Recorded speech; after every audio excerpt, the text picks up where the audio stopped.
today. We have a large group of the cast today, and we're going to start by just going down the line and letting them introduce themselves and tell you a little something about themselves and the role that they're playing in this production. Well, I'm Patrick Jacobs. I'm playing the role of Silvano. I'm actually originally from the New Orleans area. I graduated from Loyola before I went and did my graduate studies elsewhere. And now I live in Mobile, Alabama, where I'm the head of the voice department at University of Mobile. So. Hi, I'm Jill Grove. I play Ulrica, and I am from Santa Fe, New Mexico, but originally from Galveston. So, you know, sort of sister over there. I'm Angela Menino. I'm New Orleans native, singing the role of Oscar. Also a graduate of Loyola University, and currently live in Chicago. Robert Lyle. I'm acting the role of the conductor. I work with the New Orleans Opera. I'm Patrick Blackwell. Very happy to be here my first time. I'm singing the role of Tom, one of the conspirators in the opera. I'm originally from Washington, D.C. I now live in New York, studied at Juilliard, and very happy to be here. Well, my name is Gustav Andreasen. I'm actually an Icelandic strawberry farmer. It does sound like the name of an Icelandic strawberry farm. White strawberries. No, I'm actually from Portland, Oregon. We have a Portland, Oregon individual? All right, yeah. I was going to say, oh, I recognize you. Yeah, I'm singing the role of Samuel, one of the fellow assassins. Although we don't really assassinate anybody. I just recently sang Spot of a Chile in Cincinnati, and I actually did get to kill, I guess, a woman. Yeah. Right. Well, so that's an assassin. And I also am very happy to be here. And our soprano, her tag is at the end. She is running a little bit late, but she should be here this afternoon as well. I'm going to start this out with Robert because this is, I believe that even if you've seen 100 different Ballos, you still will never have seen this Ballo, would they? Well, Ballo in Mascara was one of the most difficult challenges for Verdi in his entire career because of the necessity of dealing with the censors. He based his opera on a play, Gustav III, and it was itself based on the actual occurrence of the assassination of King of Sweden. And that created enormous difficulties with any of the official censors in Italy. And I lead with those comments because it ended up being set in a number of different locations. And as Todd has just mentioned, even if you've seen a number of Ballo and Mascaras, then in our particular production, we're choosing to set it in New Orleans. And that's based on a couple of things. Some of it just sheer fun. And that is, if you look at the history of New Orleans, and you see a vivid character like Marie Laveau, and we all know the role that she played at the end of the 19th century with voodoo and witchcraft and the seances that she would hold on the shores of Lake Pontchartrain on St. John's Day. And from my reading, I see that as many as 12,000 people would go to those. We have this invocation scene that opens the second scene of Act 1, and the character of Ulrica is literally cut from the same cloth, dealing with the local natives in exactly the same way who've come to her to have their fortunes read. The other is that the title itself invites any New Orleans consideration because it's a masked ball. And I'm fond of saying, who in our country knows how to do a masked ball better than New Orleanians with our history of Mardi Gras? And so, of course, we will choose in this production to make the final scene a Mardi Gras ball. But, and there is another thing that I think invites some discussion, and that is Verdi himself referred to the character of Renato as a Creole. Now, no one quite understands exactly what Verdi meant by that, because, you know, a Creole in its original meaning was it was a person born in America of European settlers. So these are people that had direct ties to Europe.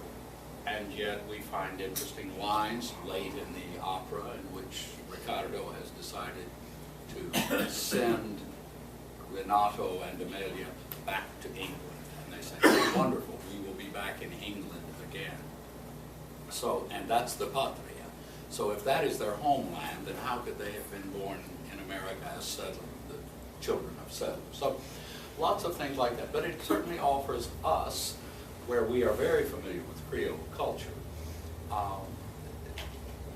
another opportunity to promote the concept that this piece has been set in New Orleans and find yet another little bit of local flavor. One of the other confusing things in the production book that Verdi himself used is he says the chorus should be made up of blacks, whites, mulattoes, and Creoles.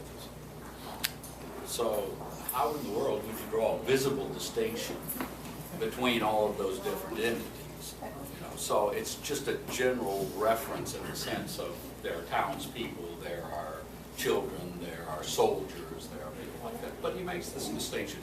So it invited us to say, well, let's make New Orleans the setting and then find as many parallels as we can without having to push the envelope too far. And the only other qualifier is that we've chosen to set this in the 1880s. And of course, we did not have royalty, so we do not have a king or a count. We think of this person as the governor of the territory. He is the highest ranking official. And that actually parallels the setting that Verdi chose for the final version that he dealt with the censors. And we can talk about that, and I'll let my colleagues weigh in on that as well. That the original was moved to Boston, and the character of Riccardo was the Earl of Warwick, and he was the provisional governor there.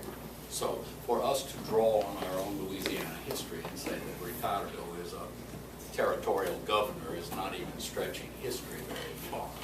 So that that will account at least for some of the differences that you might notice in the traditional settings. The traditional setting is the Boston setting, and the other traditional setting was the original play set in Sweden at the court of Gustav III. Mm-hmm.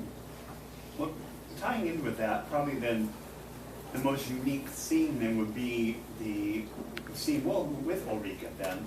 So I want to talk with our Ulrika and our Stefano here and talk to them about, number one, both of you are only in one scene for the opera. Yes. And for the mezzo soprano, this is one of the most important roles for a dramatic mezzo in the repertoire. True. So let's start with that and say, how do you make, number one, that kind of impression with one scene? I mean, the music does a lot of it for you, but Yes. dramatically, how do you do that? How do you do it without letting it go too far? Yes. Well, Ulrika has been done in many different ways. It is a very important role for dramatic mezzo, contralto, whatever, because it does span such a huge range. You know, it's got a lot of bottom, and then she does have to fly up there a little bit. I'm going to interrupt her to say I heard the rehearsal the other day, and I have rarely, and I know some great mezzos, heard a mezzo with as strong as a bottom as you, and with as even and powerful and easy of the top. The top is absolutely fantastic, I have to say.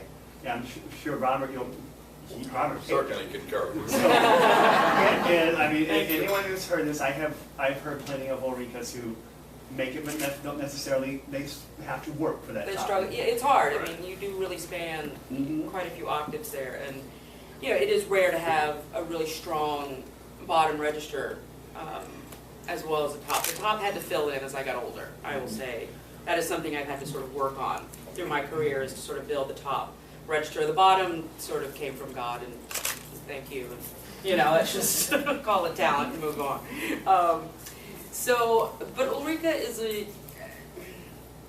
I love that she's in one act, and she's in one scene. I love that Matthew, the director, hasn't decided that this is Ulrika's dream and put her at the very end of this show, which has happened to me many times in the world of directors. But like you said, the music makes a really big impression.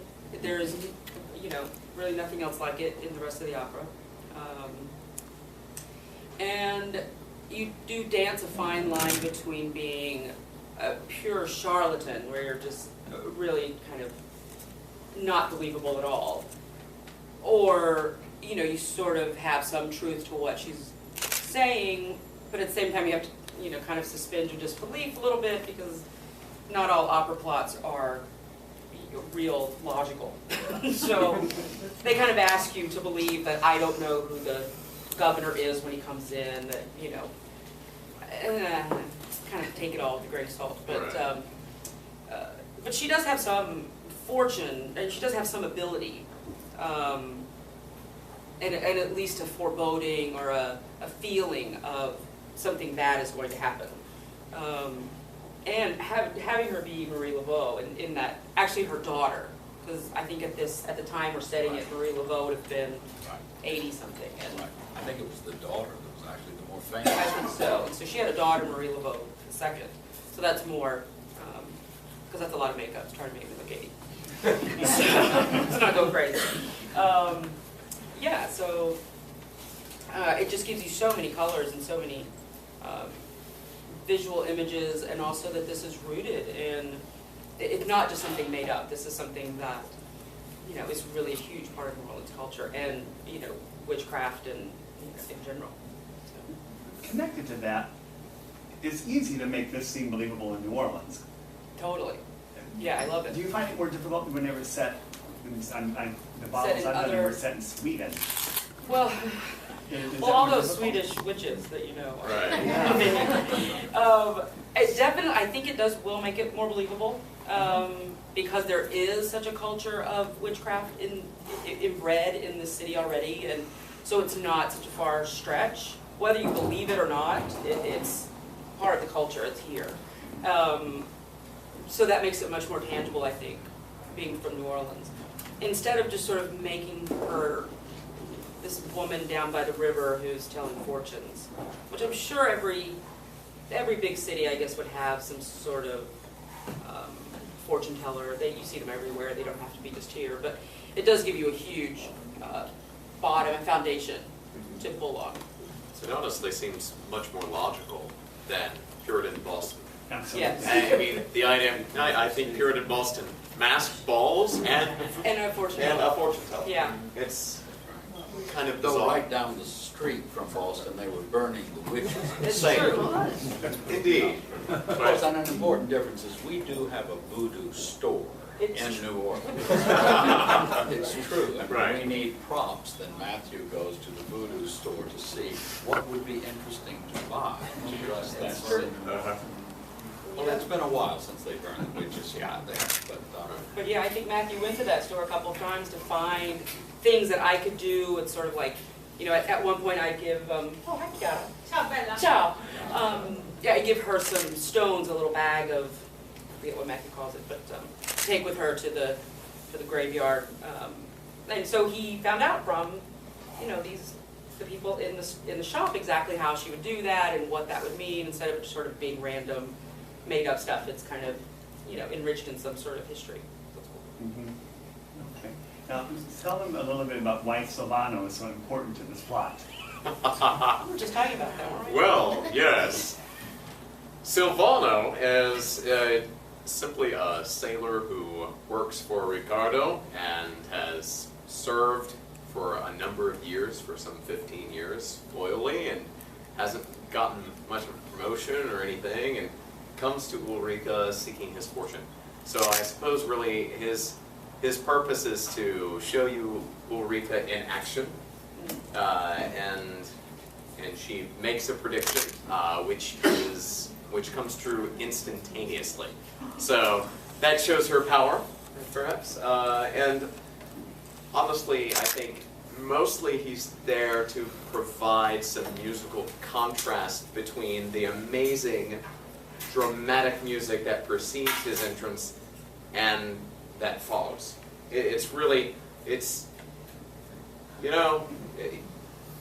You make important musical effects by contrast. And so, going from Ulrika's scene, Like the sherbet. yeah, Like exactly. sherbet between I cleansed the courses. palate after Ulrika's glorious scene, and that's, you know, It's very important. I'm both blessed to have such a fabulous colleague, and the bar was set quite high when I walked out for my little, hey, how you doing? That working until now? Thank you. Well, we're joined by our soprano, Chiara Daichi. Welcome to be with us. Hello to everybody. I'm sorry for my late, but I had 3 water wash to wash my clothes, 3 machines to do I this. didn't know that. That's it. This is the truth because I'm late. Because I'm sweat a lot. So in the sun they have the time to wash and here to dry. Because in Italy it doesn't exist in the dryer, no? So buonasera maestro. And he's the best maestro that I have in my balloon master. You don't know, but in Italy now it's very hard to have a nice conductor because the crisis, la crisi, come si dice? The crisis, it's all over, especially in the show because it's not useful. You don't buy nothing and you take it. You buy the emotion. You go on the theater to have emotion to your heart. And the people, sometimes also that we come from Italy, and the opera was born in the middle of the Italy, like Giuseppe Verdi, Parma, the people now doesn't care. So thank you for inviting me, and I'm a great honor to be here and to be Amelia of this great conductor, Maestro Robert. Grazie. And to all my colleague Angela, she's great. I know very nice Jill because we have done in Genoa together, always Balloon Maschera. And we was really great together because she have this amber voice and it's easy for a soprano to sing with Jill. So I'm very happy to find Jill mother and colleague now. Would you go on and talk a little bit about the role of Amelia and how you personally bring it alive?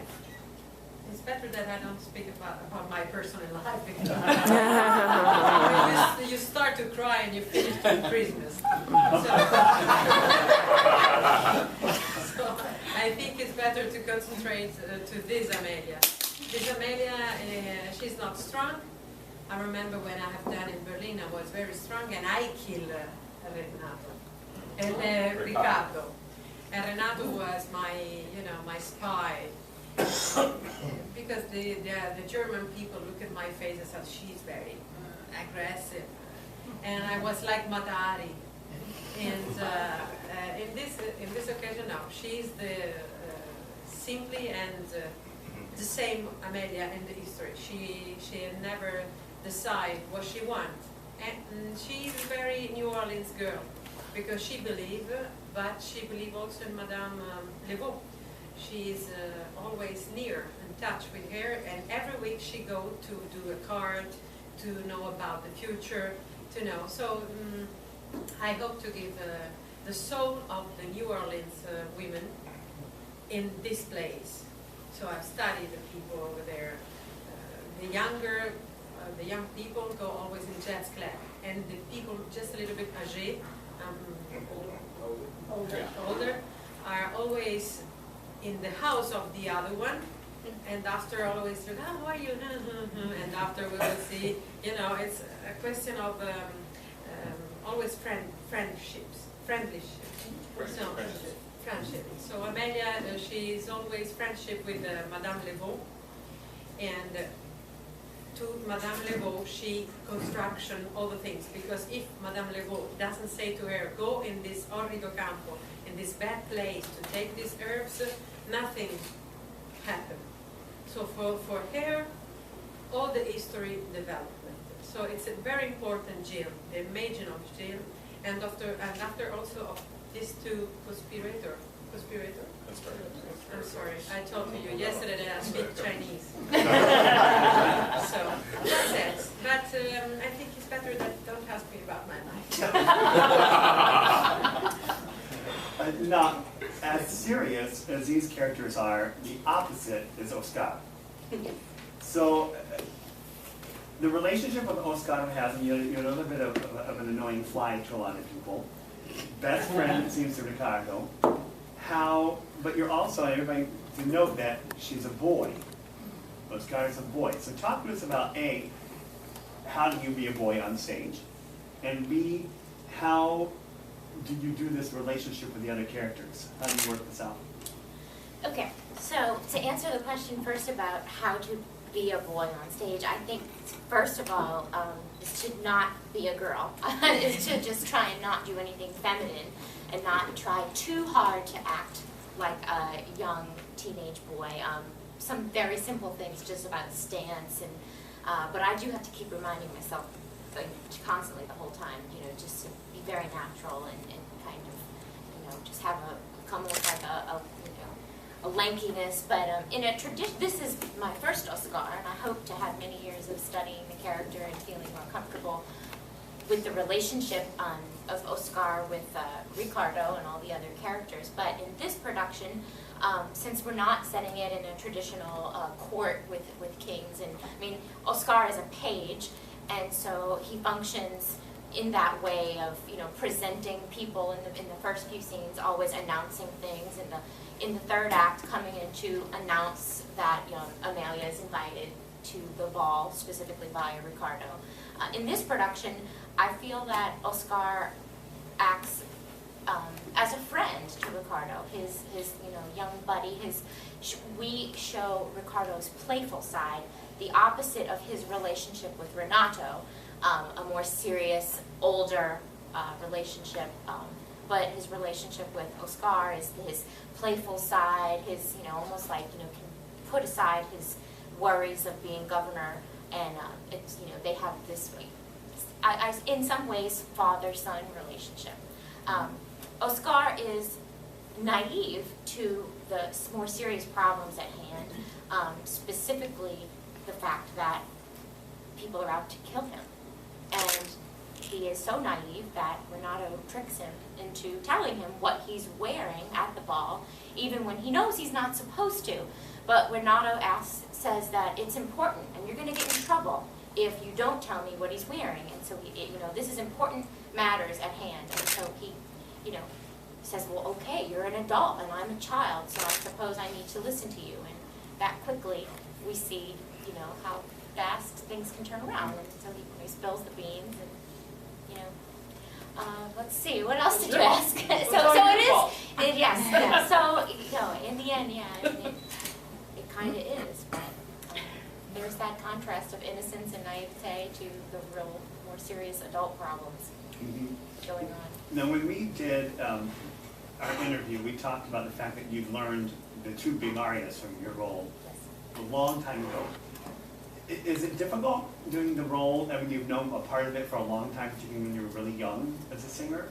Absolutely not. I mean, it's not more difficult. It actually, everything makes more sense. I mean, the arias are easier to sing because we're finally, and this is in some ways a dream come true, because when I first learned Saper Vorreste, the aria that Oscar sings in the third act, I was in my early days at Loyola, and that early on I can remember, listening to the whole opera and reading the synopsis of the opera, and saying, oh, I just know this is going to be so wonderful one day to be able to bring this role to life. This is something I can actually wrap my hands around, as opposed to, young singers study, Violetta's aria, but are they really meant to sing the role of Violetta? Remains to be said. But with this role, I always knew I can do this, and I hope that I have an opportunity to do it. And so I'm very thankful for this opportunity. I want to ask you one more question, Chiara. You've done many Amelias, correct? Do you, every time you do a new Amelia, is there a goal in reforming the character? How do you approach it when you're doing a new one?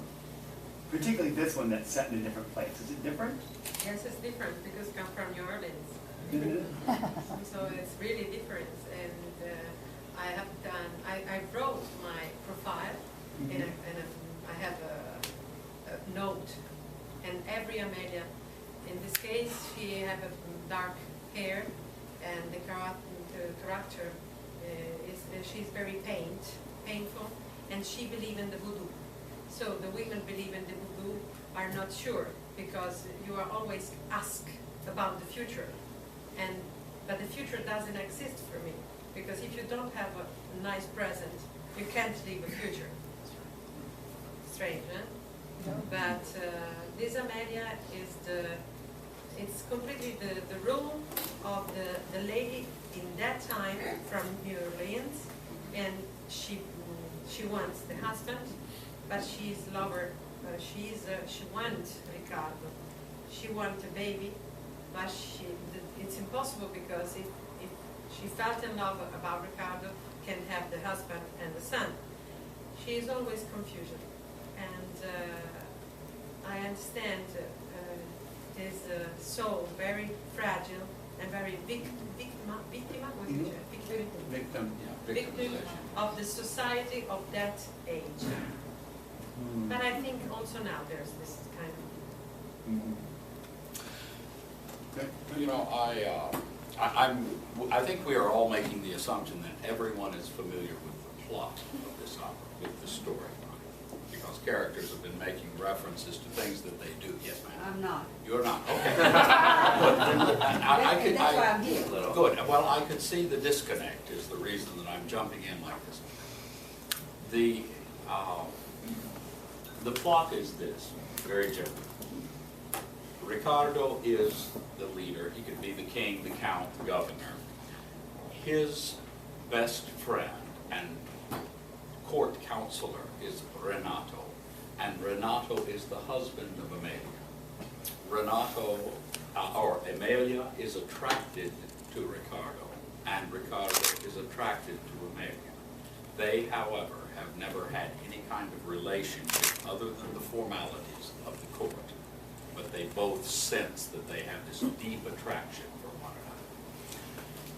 Chiara has mentioned this belief in voodoo and going to the Marie Laveau character Ulrica to have fortunes read, and finally, in desperation, she goes to her and says, I must rid myself of this unwanted love. What can I do? I want to be an honorable woman. I love my husband, but I am attracted to this man. What must I do? And so she says, you must go to a forbidding place. You must go to the place of death, to the gallows, to the scene of execution, and at the base of the gallows you will find a magic herb. If you pluck it at midnight, then it will ease your heart of this longing. And of course, during the scene in which she's told this, Ricardo overhears this and very impulsively also goes at midnight to meet her. And at that point, they declare their love for one another. And at the very moment that they do that, her husband arrives to say that these two conspirators are on their way to the same place to kill you. And so, as a gesture of honor, she says, I will stay here with Renato, and the king flees, Ricardo leaves, and then the conspirators show up, and there's an unmasking. Ricardo, before he leaves, says, you will take this woman, unknown woman now, to the gates of the city, and you will turn and go without speaking to her, without looking at her. And Renato, an honorable man, agrees to do this. And then when the conspirators arrive, with great sport, there's the unmasking of Amelia, and Renato realizes his own wife is there at midnight with another man. And it is his closest friend. And in anger, in jealous rage, he joins the conspirators and says, I will be a part of this assassination plot. And so then the next scene is the invitation to the masked ball, following a fabulous scene, one of the most intense scenes in all that Verdi wrote, which was the scene in which the conspirators come to Renato's house the very next morning after he has taken his wife home, and they put their names in an urn to see who will have the privilege of killing the king. And then she happens to appear, and he makes his own wife draw the names, and she draws Renato's name. And so, of course, then Oscar shows up with the ball invitation, and they see that this is their opportunity. So they go to the masked ball, and Renato is able to trick the young boy into telling him what the king is wearing. And the king, however, or Ricardo, has written a letter in which he says, I too want to do the noble thing. I want to release myself from this attraction to her, and I want her and her husband to enjoy their love and their life.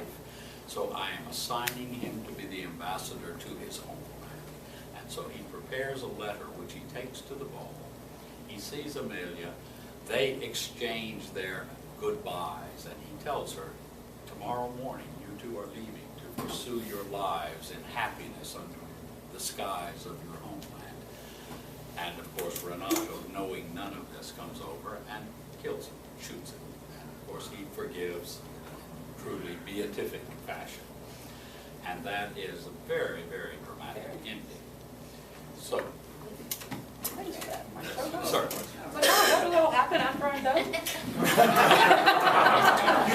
thought the opera ended when I left the stage. Jill, we have a half-price ticket for you. Come to the second Can I half just of come to the the opera. second? Excellent. I've never seen the end. So all of these references to happiness and unhappiness and death and killing and the rationale. Verdi once wrote that he actually, in this particular opera, where he was looking for something very, very different from the conventions of opera as he had been writing it for many years, was to find sensation and true sentiment rather than logic. Now, if you had to find a guiding word for understanding the dramatic material of Bottle and Mascara, it would probably be irony. There is irony in the fortune that she tells. Silvano has explained why he's out there. He complains, I've worked for this guy for 15 years, I've never gotten a raise or a promotion or any money. And the king, or I keep saying the king because it says king in my score so frequently, for fun, writes a note and puts money and a note in, it slips it into his pocket and says, you are now advanced in a grade and here is some money. And so it makes her prophecy look true. There are not a lot of comic moments in the opera, but that's one of them. The relationship between Ricardo and Oscar is that he is a young man. He is not an elderly ruler. He is a young man and impetuous and believes that the affection of his subjects will protect him from the harm. When Renato says to him, there are people that are interested in your death. And these two gentlemen, when we get to the chamber scene, actually get in an argument over who will have the privilege of killing him. And I'll let them talk about their roles. I won't steal their thunder. But Verdi always described operas in terms of an interesting word, tinta, the color of the opera. And in this case, it's actually a wonderful balance between youth and lightness and brightness of the court, and the darkness, the brooding, conspiratorial qualities that are always an undercurrent in every scene, that there is a presence of that we know it is threatening, we know it is forbidding and foreboding. And Oscar, the young page boy, is actually just a youthful counterpart. How did you get to be a page? Well, he was probably the nephew of a family member or something like that. And in some respects, the page boy in this case, never forget that one of the greatest artistic influences on Verdi was Shakespeare. And he adored Shakespeare for the variety that you find in the plays and in the complexities of it. And in some respects, Oscar gets to be the court fool as well. You know, the fool had a kind of immunity from the ability to say anything that came into his mind, to tease people, to make fun. So he confronts a judge, he confronts a counselor, and he's just kind of a brat. And he has diplomatic immunity, if you will. And he uses that throughout the entire opera, and unfortunately gets turned back on him in the ball scene when Renato turns and says, well, you might have the ability to disregard me or to express yourself as freely, but you're doing a great disfavor to the king. If you would tell me which one he is in all of this mass of people, then I could give him some very important information that will save him. Of course, it's actually a trick to kill him. So it's fun. It's full of those kinds of contrasts where the darkness and the light are. The irony of the fact that Ulrika's prophecy, she reads palms. He says, well, then tell me what's going to happen. She says, you're going to die soon. And he says, oh, well, really, who's going to kill me? And she says, the first person that shakes your hand. Okay? And the first person that comes rushing into the scene is Renato. And he says, see, that can't possibly be true. This is my best friend. That's what I mean by irony. So he plays these situations, and everyone thinks it's absolutely, utterly, totally implausible that Renato would ever turn on Riccardo, because he is like a father figure and truly affectionate with him. But it's not until we have this also very rare instance of what happens at the scene of the gallows that a man in, husbandly rage decides, this man is now my enemy. And in fact, in his great aria, Eri tu, he says, it was you. He points to the portrait and he says, it's not my wife that betrayed me. You betrayed me. You are the one that should pay for this. So, it's a very complex piece when you look at the balance of its emotional component and its dramatic strategies, if you will, as to how it unfolds. And Verdi said, I need novelty, I need something fresh, I need something different, I need something original. The old traditional sequence of arias and duets and caballettas and things like that don't work for me anymore. I need something different to create true drama. And that, it's then interesting to read all of the correspondence that he, in the ways that he had to respond to censorship. And I don't want to dominate this discussion, so please. Let's move on to the two conspirators, and let's talk to them about, go on with that conversation about the two guys and who you are, how the two of you work together, how the two of you work opposite each other. Well, I personally believe that that Tom, one of the conspirator number two, is, in my opinion, defers a lot to his partner in crime here, Sam. I think that Sam actually is a little more hot-headed than Tom. So people were asking what is the distinction between the two characters. Tom wants vindication for the murder of his brother. And Sam, you... He took my ancestral castle. Yeah. Well, yeah, it's funny. I jokingly said we were Tweedledee and Tweedledum. Neither one of us is really necessarily an alpha male. We need the baritone to come in and say, listen, I'm going to make sure he does die. And I think that's when we realize we're actually going to have fruition. I don't know if we ever really would have actually come to the point of actually killing him. Like, no, not the time. Oh, let's say, he's standing right next to me. I could easily pull my gun, boom, shoot him. But, the opera is still in the first act. But, I mean, if we have so many opportunities to kill him, I think, I think the reason that I'm like the assassin or conspirator number one is because of the director's choice. It could easily have been Thomas as conspirator number one, and then I was just talking for him. He's more... I'm going to do something. It's difficult to sing like this. It's funny. These roles do have a great deal of singing. It's just most of it is ensemble. I think we're singing over maybe 35 minutes. I just did Rocco in Fidelio, which is over an hour. But I thought, okay, well, this will be a smaller role. I won't have to work. I'm like, oh my God, there's so many words, if not more. Yeah. And if I may say, this is my first time ever portraying any character that is evil. Every character that I have ever, Oh my God. every character has either been, well, let's say, Porgy Bess, or Zarastro, or Colina. You know that you're acting. So it's I love playing a nice treat. Yeah. questions are appropriate please. now. All right, Yeah. it's coming up. I guess it's probably for Mr. Lyle, because you already set the context and alluded to some of it. But I take it from what you were talking about censorship, that the situation in Italy at the time is a very important component of what Verdi is about as a composer and what he wants to realize in his operas. Could you say a little bit about how this particular opera fits into that and what we might look for in the presentation of it to give, that would give an audience clues in terms? Well, let's look briefly at, first, a few comments about the libretto. The librettist was a man named Antonio Soma, who was a very famous attorney and playwright. And he was very inexperienced in writing an opera libretto. And writing a play is one thing, writing an opera libretto, particularly according to the formulaic writing of mid-19th century Italian opera librettos, was a great challenge.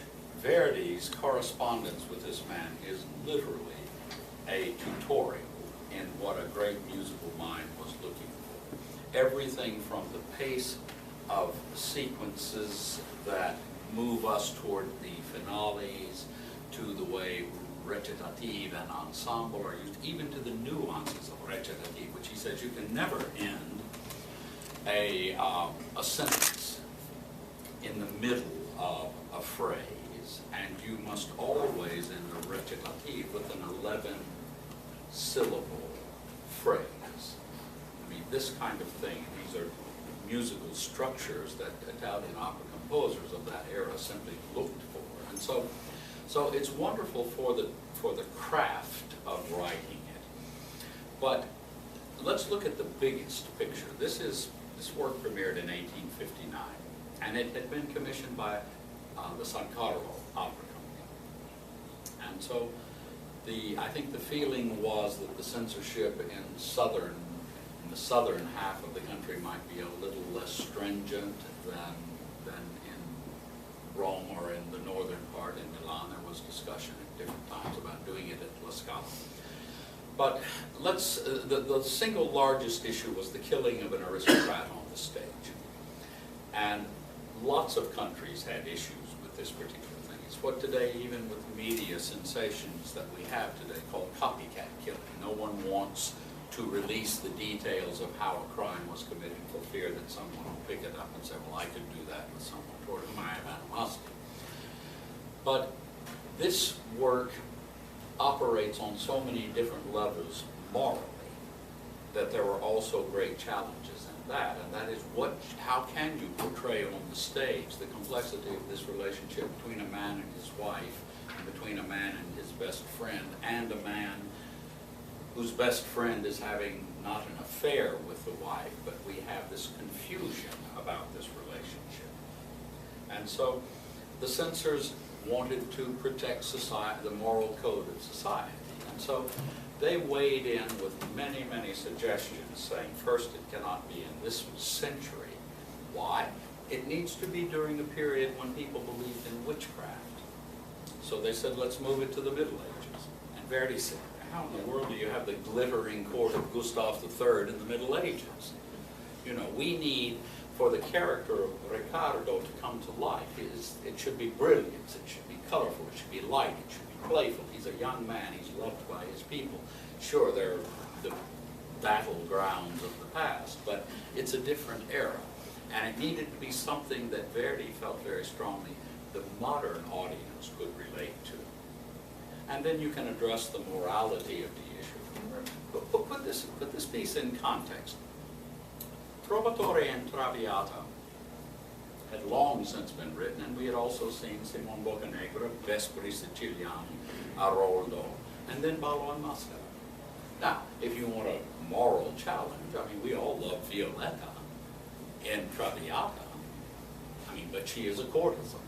She just happens to be a courtesan with a broad, big heart and falls in love, and we all applaud that. We say human nature is following its course. Well, in this case, just the indecision of Amelia to say, what do I do with these emotions? How do I handle it? I don't think today, as we look back on it, with within the mores of society, that we find it to be something deplorable. But one of the censors insisted that the relationship between Renato and Amelia be brother and sister. As Verdi said, who's interested in that? That old line about kissing your sister through a screen door, it's just not, it has no visceral dramatic power. So these battles went on for years and actually came to the challenges for the completion of contracts and things of this sort. And it's actually fun to point out that they insisted that since it has witchcraft in it and it has immorality in it, that it should be moved to some uncivilized place, so they put it in Boston.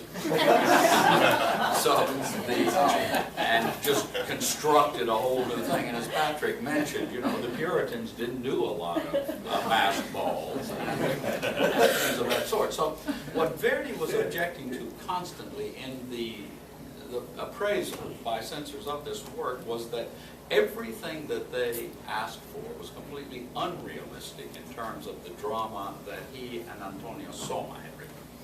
Soma began to realize there were problems with this too, because he abruptly said, I'd like to be anonymous in this. He was well known as a playwright, and he suddenly did not wish to have his name associated with something that might be offensive. So he created the name Tommaso Annomi. Italy was under foreign domination at this time? Well, in 1859, what we're beginning to see is the emergence of the Risorgimento that Verdi was so closely associated with, this unification of the Italian states. And Chiara, you can probably speak to that more fully than I can. No, But, Verdi's name, V-E-R-D-I, Vittorio Emanuele, Re d'Italia, that famous anagram, the desire to emerge with a king and a unified country.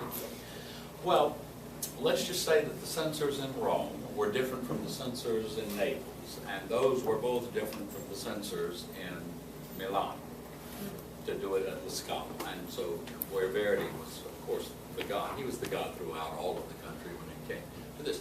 But it just shows you that even an artist of that stature struggled with this issue of how do you write within the assumed moral code, how can you create provocative drama and be different and perhaps stimulate some response theatrically with sensation if it has to be so grounded in the obvious and the natural that you don't find a lot of light in it. So let's just say that Verdi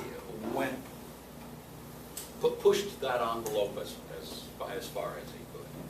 And he had plenty of opportunities actually after the premiere in 1859 to restore it to the court in Sweden or to restore it to any other place, but he just said, I'm through with these, it's impossible. Robert, a question in that vein. In the opera, we're dealing with a lot of Italians. Riccardo, Renato, Amelia, Oscar, Enrica, Silvano, and then you get Tom and Samuel. Well, actually their names are Ribbing and Herner. They are both counts. Count Ribbing and Count Herner are the names of the two. And Renato's name is Enkerstrom. These are the Swedish originals, and Gustav Silvano remains constant throughout that, and Ulrich remains. No, she's Madame Ardennois. Ardennois. Well, I'm just wondering, with Tom and Samuel being so different, they sounded awfully American, I guess. Was that the reason to just make them sound a little bit strange? Well, to the it's Thomas and Samuel, which I guess are more English-British names. And that the great chorus that ends the first act that Ulrich has seen is Figlia d'Inghilterra, the son of England.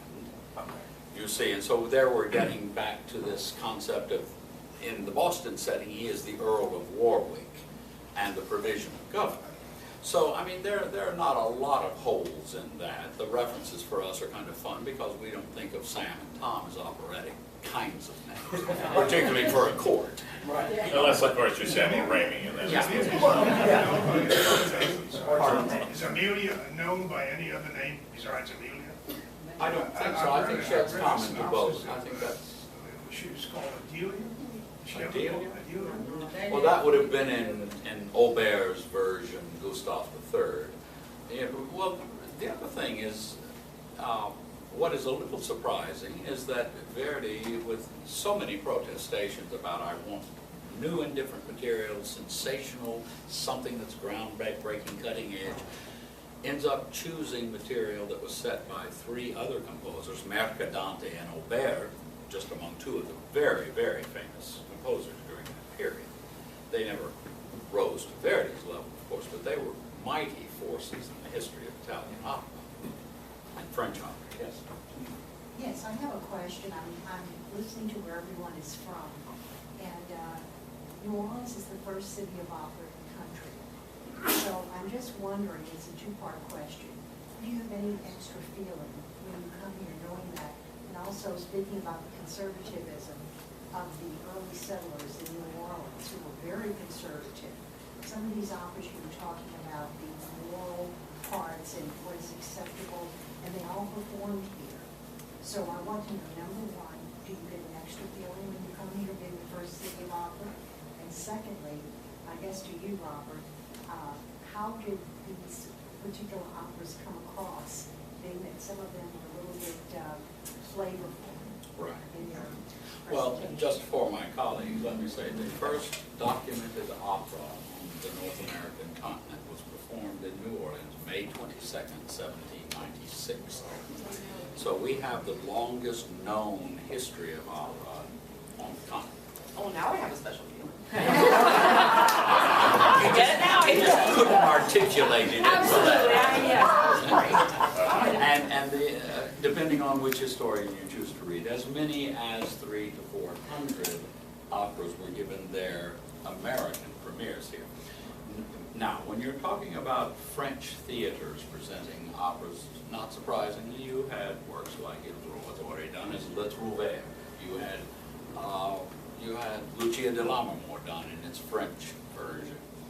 Nothing unusual about that. Actually, if you consider that Verdi wrote for the Parisian stage constantly, we have lots of his operas in both French and Italian versions. And so the presentation here, Gene, I'm not sure that there was any great concern about the moral content of those operas in the French Quarter back in the 18th any more than there would be today. For that? No, but People that settled in New Orleans. right. Just remember, at one time there were 4 productions of Faust playing simultaneously in New Orleans because people loved it. You know that the angels won over the devils. But Any other questions?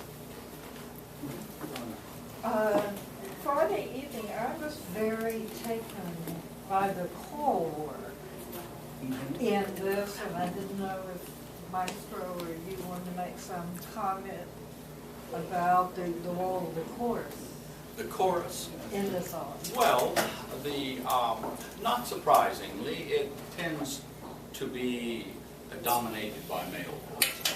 Why? Because the official functions at most courts are fulfilled by men as ambassadors, soldiers, courtiers, things of that sort. The women don't appear until we come to the Ulrichs scene, and they obviously go out to have their fortunes told and things of that sort. And then the entire community, she sends them away. Jill, tell them about your invocations, because they're just kind of fun.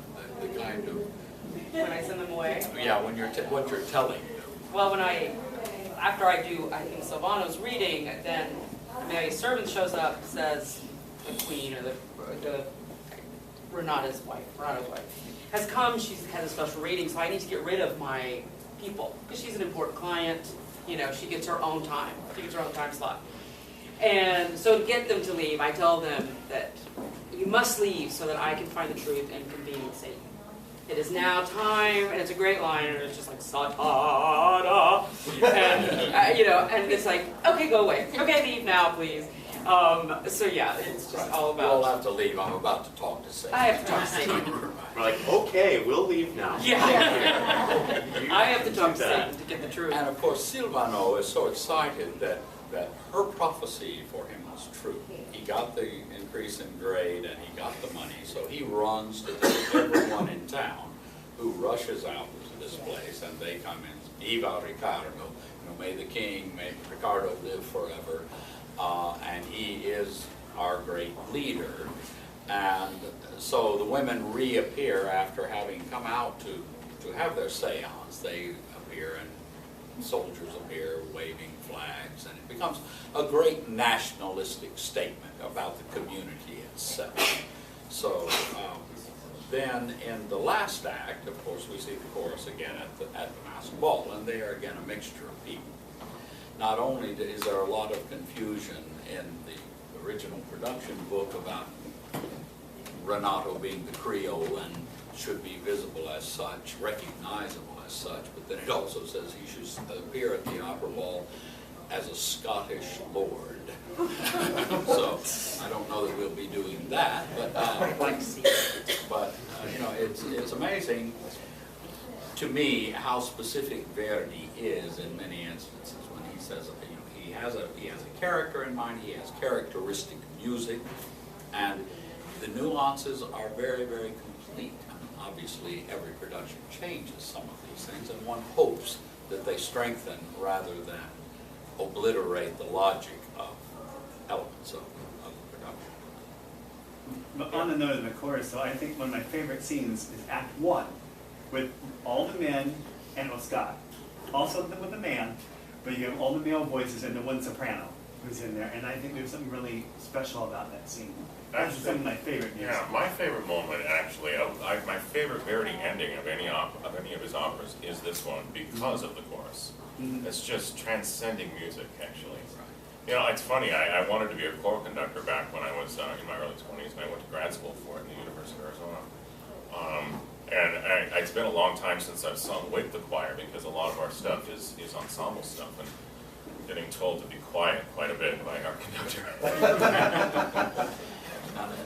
Gustav has a very resonant voice. I'm not used to having to blend, it's been so long. Well, but I think Todd makes a good point, too, with regard to that opening scene.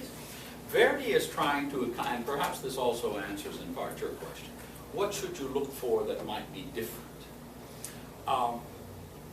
Verdi set for himself a great challenge. How can I present the sense of a love story, and how can I do it simultaneously? Now that's a great challenge. It's easy for a conductor to write great passionate love music. It's easy to write comic music. And when Oscar gets to sing, for example, her first aria, and please tell them about the subject of your first aria. The subject of my first aria is Jill's character. The judge comes in wanting to banish her from our town because of her the kind of person that she is. And Oscar, being a young boy, is fascinated by this type of person. So he defends her and goes, you know, and it's an interesting moment because you see Ricardo discussing matters of the state with a boy.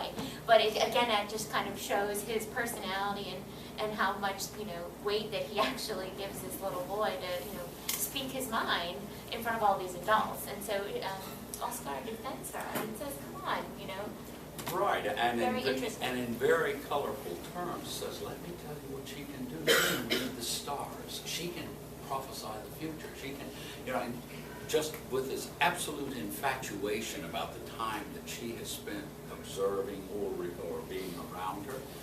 And of course, Ricardo, again, to show this youthfulness and impetuousness, says, great, then I want everyone in the court to show up, and we're all going to dress up as fishermen. You know, they could have dressed up as something else, I guess, but he says, we're going to dress up as fishermen, and we're all going to go out and watch the fun of this fortune-telling. Now, at the same time, we're getting this thing that you could just comfortably call kind of a whimsical lark on the part of the ruler that says, okay, everybody be back here at 3, and we're gonna go out to visit Ulrika, and we can all judge for ourselves. The conspirators are over in the corner. At the same time we're singing this music that's fun, lighthearted, and, as I say, whimsical, they're over in the corner saying, "Can't wait for," and dark brooding in a minor key almost simultaneously with a major key. We're just looking for that chance. Maybe this will be the opportunity where he turns and we've got our knives and guns at the ready. This will be the chance. They think this is fun. It's deadly serious for us. That's difficult to pull off musically. How do you present sad or threatening music, dark music at the same time you do light, fluffy, fun music? And yet he's able to make the two things fit together in a way that you sit back and say, whoa, that's really quite an accomplishment. I don't know anyone else that could do that, and maybe the closest to it would be Mozart. Mozart had that same kind of genius and the same technical craft to do it. But these are some of the things that are unique about Ballo and Masca that Verdi felt were advances, as he pushed more toward music theater and music drama than opera. You know, there is a reason why Otello and Falstaff are so different from the earlier operas. It's because all those barriers between this is an aria and it has a development section and then a cabaletta that is a repeat with variations on two verses. He says we have to do away with all this formulaic writing, and this is probably the single greatest advance in those techniques. This particular opera, it turns an important corner. And so what you should look for as someone, if you're conversant with Verdi operas, is, yes, there are arias, there are set pieces, but they're not the repeats with variations that mark everything through Trovatore, Traviata, or some of that sort. So he's pushing towards something that's very organic. Yeah. Just explain to the public here that this is the last section of the opera of Verdi, because after Trovatore, Ballo e Maschera, Otello and Falstaff, he died. And so, Requiem for Manzoni. And if he is still alive, we can imagine how beautiful that can composer, because now this is the maturity of the writer. Right. And Antonio Somma is the crazy man. He doesn't love because it's too difficult. It's scratch. Yeah. È terribile. Sento l'orma dei passi spietati. The meaning it's not. Right, and Verdi himself in his correspondence takes a few of these lines and he says, well, they're kind of interesting, but they're awfully ugly. And he sends them back to the poet and says, can't you do better than this? Also bear in mind that one of the greatest influences on Verdi was Wagner. He was truly amazed at what he felt that Wagner was able to accomplish in that unique relationship between the orchestra and the voices and the language, all becoming music drama. In fact, on his nightstand, if you ever get to go to St. Agatha, his estate in Italy, on his nightstand is a copy of Tristan and Isolde, and in the flyleaf it says, "It is a miracle to me, it is incomprehensible that one mind could have created this piece." So he was that great a devotee, and you take that with the complexities of Shakespeare, and you see what the influences on Verdi were, and why he saw the necessity to push through to a different kind of music theater. And as I say, Ballo is a very important step in that direction, and then we end up with the miracles of works like Falstaff and Otello. One more question.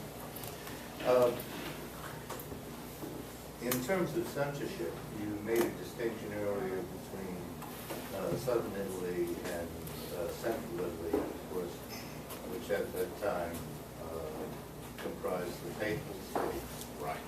Now, in 1859, things were very much in flux, and was the censorship, they were looking for a king, was the censorship from the unification forces, or was it still a Vatican?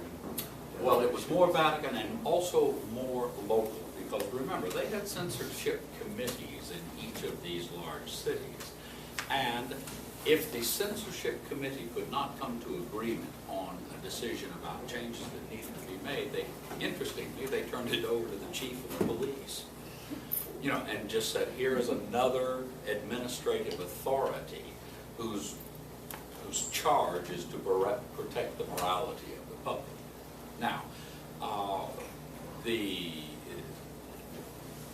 Verdi, two occasions with Ballo and Mascara, just said, "Ah, the heck with it, you know, we're never going to get this past the censors." Soma told him, "We won't do it. Let's see if they want to do it in Rome. San Carlo is not going to do this. We just can't go any farther with it." And when this case went to court, they pointed out that they had tried it, the 7 specific qualifications that they needed to change in this for censorship, that they had changed all of them in some way or another. And they just took it to another theater and said, let's do it. That's why, incidentally, it ended up being premiered in Rome instead of in Naples. But, you know, that was a problem for lots of composers. Almost a kind of artistic inquisition, if you will. That's a little bit harsh, but it was certainly constricting. And Victor Hugo, the famous playwright and author, suffered with the same problems. He wrote a lot of plays that were politically provocative. And every time people turn to these things, take the Beaumarchais plays on which the Mozart operas are based. The most famous comment about it is, these are the plays that launched the French Revolution. Why? Because it addressed social stratification, the domination of the public by the aristocracy. So I wish we had the same literary forces at work today. I wish we had the same passions for art being the statement about society that we do. Unfortunately, we're too much caught up with entertainment and not thought-provoking art. But at that point in Western civilization, these were enormously powerful forces at work. And Verdi was a great champion for mankind in that regard. He worked against the church because he felt that it was religiously oppressive. He wrote fantastic religious music, and yet he himself said, I have political issues with the church, and censorship is just one of them. Much interesting to read about all of that. Just almost Google Verdi and censors, and you'll have a wealth of things to read that are always fascinating. What they ask to do. Yeah. I want to thank all of you for coming with us today.